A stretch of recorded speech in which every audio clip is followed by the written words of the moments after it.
dégage!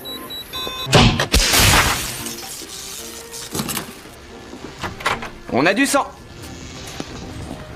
Alors que le directeur Bailey donnait l'ordre de déployer des médecins pour aider à l'accouchement, le système d'information de l'hôpital se fige soudainement de manière étrange. Des avertissements rouges clignotent sur l'écran. Tous les dossiers médicaux sont instantanément supprimés. Tim, de l'équipe informatique, pensait que ce N était que une simple panne de serveur. Mais lorsqu'il constate que tous les postes de travail affichent le même écran bleu, il comprend que ce N n'est pas un problème technique. C'est un massacre prémédité. Et dans le silence, nos patients sont extrêmement fragiles et il faut qu'ils aient l'impression qu'il ne se passe absolument rien d'inhabituel. Est alors que l'intervention du FBI rend la situation encore plus tendue. Les agents ont coupé tous les téléphones portables. Ils ont déconnecté tous les réseaux sans fil. Tous les ordinateurs de l'établissement doivent être éteints. Et dites aux employés de désactiver le Wi-Fi de leur téléphone. On est dans un hôpital, vous voudriez qu'on communique par pigeon voyageur? Est-ce que j'ai une tête à avoir des pigeons voyageurs?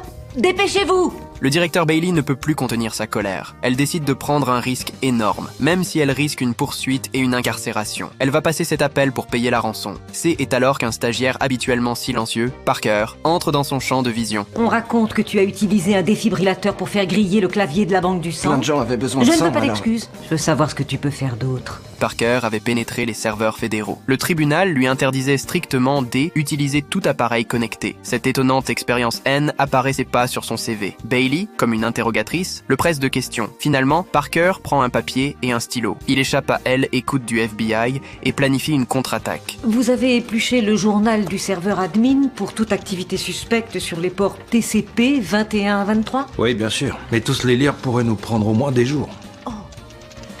Bailey feint de poser des questions innocentes au FBI. Dans le même temps, elle transmet les informations cruciales sur le port du serveur à Parker. Mais le FBI insiste pour localiser dès à bord le hacker avant de fermer le piège. Cette attitude bureaucratique met Bailey en furie. Elle entraîne immédiatement Parker dans une pièce secrète. Ça, c'est mon ordinateur.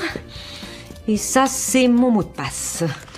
Personne ne sera jamais au courant que tu y as touché. Les doigts de Parker volent sur le clavier, ses yeux brillant d'une lumière qu'il n'avait pas eue depuis longtemps. Parker ne se bat pas seulement pour sauver des patients inconnus, il se bat pour prouver au monde entier que son talent N est plus une malédiction. Attends, tu as vraiment piraté le service des permis? Mais pourquoi aurais-tu fait une telle chose? Parce que mon ancien permis me désignait en tant que femme. Et l'administration ne voulait pas le changer, alors je l'ai fait.